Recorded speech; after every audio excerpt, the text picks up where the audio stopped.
एक जंगल में एक शेर सो रहा था कि अचानक एक चूहा शेर को सोता देखकर उसके ऊपर आकर खेलने लगा, जिसके कारण उछल कूद से शेर की नींद खुल गई और उसने उस चूहे को पकड़ लिया।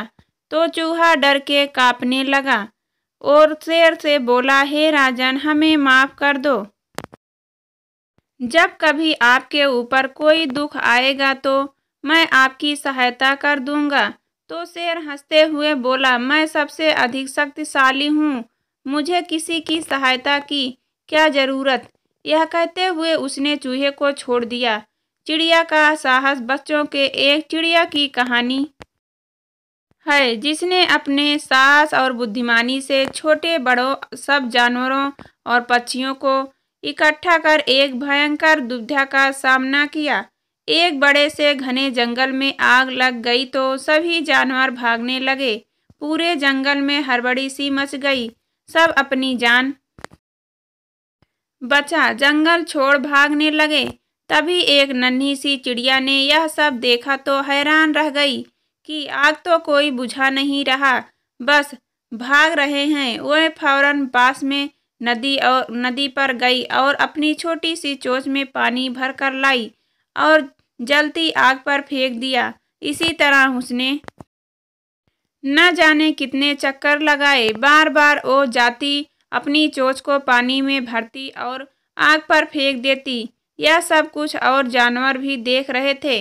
वह सब चिड़िया पर हंस रहे थे और कह रहे थे, चिड़िया रानी, तुम्हारे इस चोंच पर पानी से आग नहीं बुझेगी, तुम तो अपनी जान बचा भाग लो।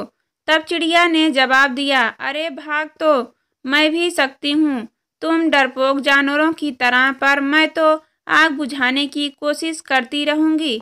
अपना जंगल बचाने के लिए चिड़िया की बात सुन सबका सर शर्म से झुक गया। तब सबने मिलकर भागते हुए और जानवरों और पक्षियों को रोककर समझाया और फिर सबने मिलकर नदी के पानी से जंगल में लगी आग कर काबू पा लिया। शिक्षा तभी कहते हैं कि बुरे वक्त में साहस और बुद्धिमत्ता से काम लो तो जीत होगी। मन सुबह होते ही एक भिखारी नरेंद्र सिंह के घर पर भिक्षा मांगने के लिए पहुंच गया। भिखारी ने दरवाजा खटखटाया। नरेंद्र सिंह बाहर आए पर उनकी जेब में देने के लिए कुछ न निकला। वह कुछ दुखी होकर घर के अंदर गए और एक बर्तन उठाकर भिखारी को दे दिया। दौड़ो दौड़ो और उसे वापस लेकर आओ। नरेंद्र सिंह दौड़ते हुए गए और भिखारी को रोककर कहा, भाई, मेरी पत्नी ने मुझे जानकारी दी है कि यह गिलास चांदी का है, कृपया मुझे सस्ते में मत बेच दीजिएगा। वहीं पर खड़े नरेंद्र सिंह के एक मित्र ने उससे पूछा, मित्र, जब आपको पता चल गया था कि एक गिलास चांदी का है तो भी उसे गिलास क्यों ले जाने दिया? नरेंद्र सिंह ने मुस्कुराते हुए कहा, मन को इस बात का अभ्यस्त बनाने के लिए कि वह बड़ी सी बड़ी हानि में ही कभी दुखी और कभी निराश न हो। शिक्षा, मन को कभी भी निराश न होने दे, बड़ी से बड़ी हानि से भी प्रसन्न रहें। मन उदास हो गया तो आपके कार्य करने की गति धीमी हो जाएगी, इसलिए मन को हमेशा प्रसन्न रखने का प्रयास करें। हिंदी बाल कहानियाँ। एक थी राजकुमारी, दूर देश के एक राज्य था। उस पर राजा मंगलदेव राज करते थे। उनकी एक सुंदर सी बेटी थी। उसे सभी परी राजकुमारी के नाम से जानते थे। राजा उसको बहुत मानते थे और उनकी प्रजा भी राजकुमारी को बहुत चाहती थी।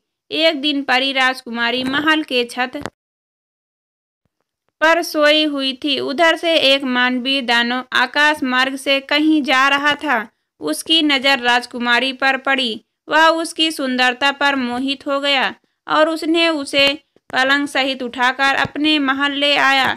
सुबह जब राजकुमारी महल में कहीं नहीं दिखी तो सभी उसे खोजने लगे, पर राजकुमारी को कहीं न पाकर सब घबराए। राजा ने मुनादी कराया कि जो राजकुमारी को खोज कर ला देगा वह उसे इनाम देगा। रामगढ़ के राजकुमार ने इस बीड़ा को उठाया और खोजते खोजते वह दानव की गुफा तक जा पहुंचा और दानों को मारकर राजकुमारी को वापस लाया। चारों तरफ खुशियां छा गई। सबने राजकुमार की प्रशंसा की। यह कहानी दादाजी ने बच्चों को सुनाई। बच्चों ने इसे बड़े ध्यान से सुना। बीच बीच वे दादाजी से प्रश्न भी करते और वह उसका जवाब भी देते। कहानी खत्म हो गई। बच्चों को अच्छा मनोरंजन हुआ। आइए हम बड़े लोग इस कहानी पर थोड़ी चर्चा करते हैं। इस कहानी को पढ़ने के बाद कुछ लोग यह कह सकते हैं कि इस विज्ञान भरे युग में परियों राजा रानी की कथा नहीं चलती। कुछ लोग इसे बड़े चाव से सुनते हैं और इसे सही मानते हैं। यह दोनों ही बात बहस विवाद का मुद्दा हो सकता है, पर इसमें एक बात पर हम तर्क अवश्य कर सकते हैं और मुझे लगता है कि इस पर आपका भी मत मेरे साथ हो सकता है। इस पूरी कहानी में दो पक्ष हैं, एक अच्छा और एक बुरा। दानव बुरा का प्रतीक है तो राजकुमार अच्छा का। दानव बुरा कर्म करता है तो राजकुमार उसे मारकर अच्छा काम करता है और लोगों को खुश करता है और प्रशंसा का पात्र बनाता है।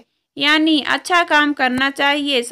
इसका संस्कार बच्चों के कोमल मन मस्तिष्क में कहानियों लारियों के माध्यम से बचपन में ही डालने का काम होता था, जो उनके साथ आजीवन रहता था। इस कारण वह बुरे कर्म से भोगते भी थे और बुरे कर्म करने वालों को रोकते भी थे। पर आज ऐसी सीख भरी कहानियां न तो मिलती है और न कोई सुनने वाला है। अब इसका स्थान टीवी ने ले लिया, जहां न तो संस्कार है और न ही उचित शब्दों का चयन। दूसरा पक्ष कहानियां लारियों से बच्चों की एकाग्रता और उसके भावनात्मकता को बल मिलता है, जिस कारण स्नेह प्रेम सहानुभूति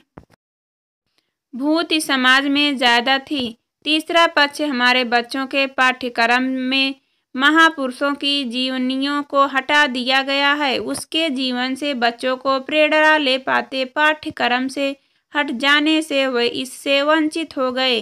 अब सवाल यह है कि हमने अपने बच्चों को क्या दिया है जिस कारण हम उससे अच्छे कर्म की अपेक्षा करें।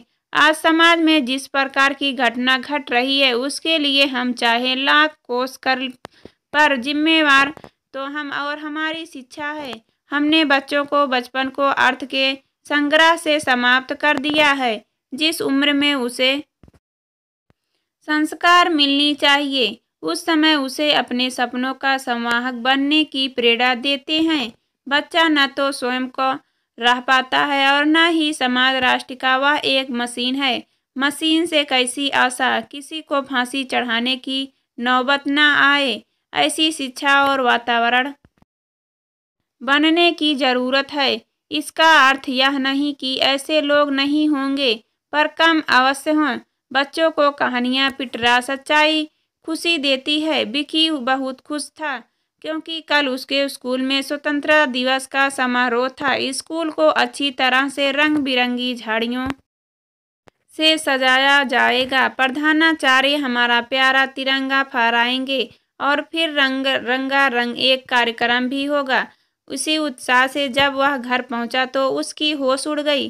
पिताजी ने सीने में बहुत जोर से दर्द हो रहा था और सब डॉक्टर के आने का इंतजार कर रहे थे। कुछ देर में डॉक्टर साहब भी आ गए और उपचार शुरू कर दिया। दवा से दर्द कम हुआ तो पिताजी कुछ शांत हो सो गए। डॉक्टर ने कहा कि समय पर दवा देते रहें और अगर दर्द फिर होता है तो पिताजी को फौरन अस्पताल ले जाएं। पूरी रात विक्की और उसकी मम्मी पिताजी की देखभाल में लगे रहे। सुबह करीब 4 बजे पिताजी को दर्द सिर्फ शुरू हो गया तो मम्मी ने फौरन एम्बुलेंस को फोन लगाया। कुछ देर में एम्बुलेंस आ गई और पिताजी को ले अस्पताल पहुंच गए। वहां डॉक्टरों ने उनका इलाज शुरू किया और दोपहर होते होते उन्हें भला चंगा कर अस्पताल से छुट्टी दे दी। रोज दवा खाने और कुछ चीज़ों से परहेज करने की सलाह दी। जब घर पहुंचे तो शाम को हो चुकी थी। पिताजी को बिस्तर पर लिटाने के बाद विक्की को ख्याल आया कि आज तो स्कूल में स्वतंत्रता दिवस का समारोह था। पिताजी की तबीयत खराब होने की वजह से वह पूरी तरह से भूल ही गया था। मायूसी तो हुई, पर पिताजी का अच्छा स्वास्थ्य ज़्यादा जरूरी था। अगले दिन प्रधानाचार्य बहुत गुस्से में थे, क्योंकि उस समारोह में बहुत से छात्र नहीं आए थे।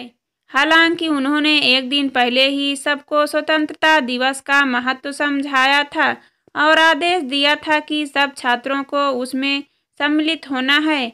फिर क्या था, उन छात्रों की सूची बनाई गई जो बिना इजाज़त के नहीं आए थे। उन सबको क्लास में खड़ा किया गया और प्रधानाचार्य ने खूब डांटा।